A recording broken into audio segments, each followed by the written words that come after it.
Good evening. Tonight we begin with a sobering truth. While Russia postures for war, it cannot afford to open another front.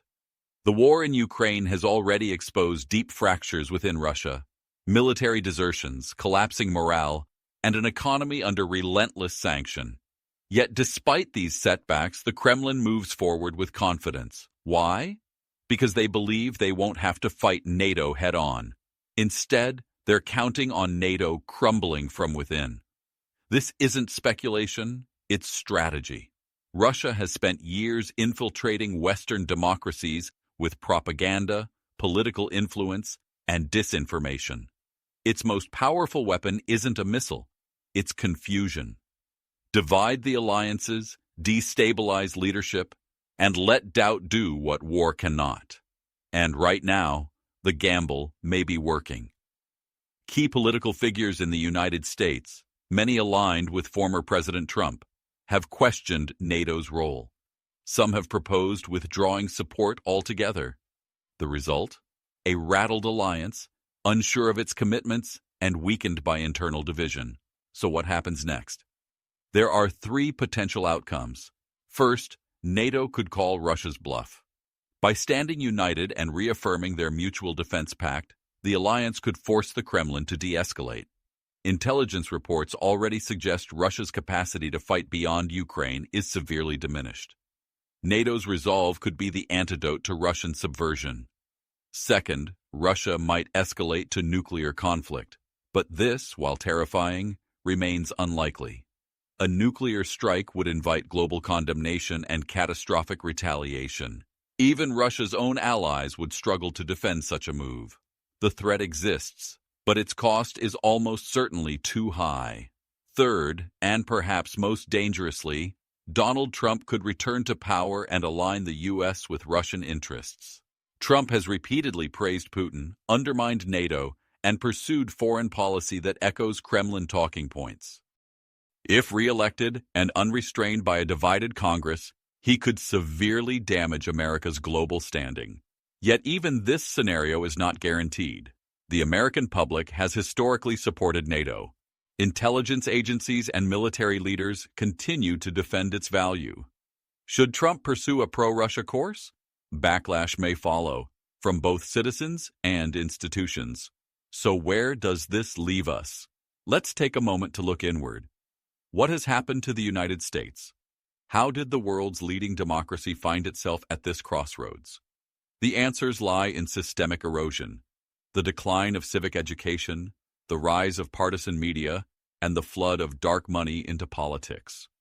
Russia didn't invent America's vulnerabilities, but it did exploit them. Since 2016, Russian operatives have interfered in U.S. elections, amplified disinformation, and sown division online. Their success wasn't due to sophistication, it was due to our fragility. The cracks were already there. They just widened them. Today, misinformation rules the airwaves, conspiracies dominate political platforms, and trust in democratic institutions continues to crumble. Former President Trump didn't create this environment, but he capitalized on it. His tactics mirrored those of authoritarian regimes, attacking the media, undermining the judiciary, and casting doubt on elections. And he didn't act alone. The Republican Party has embraced a model that welcomes foreign-linked influencers and pro-Russian ideologues. Many now hold roles in media, think tanks, and policy-making circles. This isn't theoretical. It's real. It's happening. Which brings us to the people. Perhaps the most painful truth is this. A significant portion of Americans have embraced authoritarian rhetoric, rejected shared reality, and aligned with forces that undermine their own democracy. Misinformation, tribalism, and fear have fractured the nation. We must ask ourselves, how did we get here? How did patriotic citizens come to cheer calls for violence, reject science, and embrace foreign propaganda? The answer is cultural decay. Years of grievance politics, unregulated media, and manipulated narratives have led us to this point. Once fringe movements are now mainstream. What was once considered sedition is now seen as strategy. And so we arrive at the final chapter. The arc of history has brought us to a point of no return. Trump's authoritarian rhetoric is now backed by authoritarian action.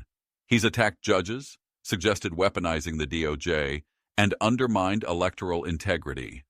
Some of his allies have proposed laws to limit judicial independence. Others echo his calls for retribution. Meanwhile, foreign adversaries cheer, because a divided, distracted, and authoritarian America will not stand against tyranny. It will join it.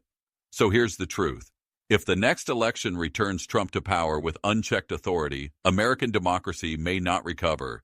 The norms, the institutions, and the moral compass that guided this republic for centuries may disappear. This isn't alarmism, it's a warning, and the clock is ticking. In conclusion, Russia's power on the world stage has only grown because America allowed it.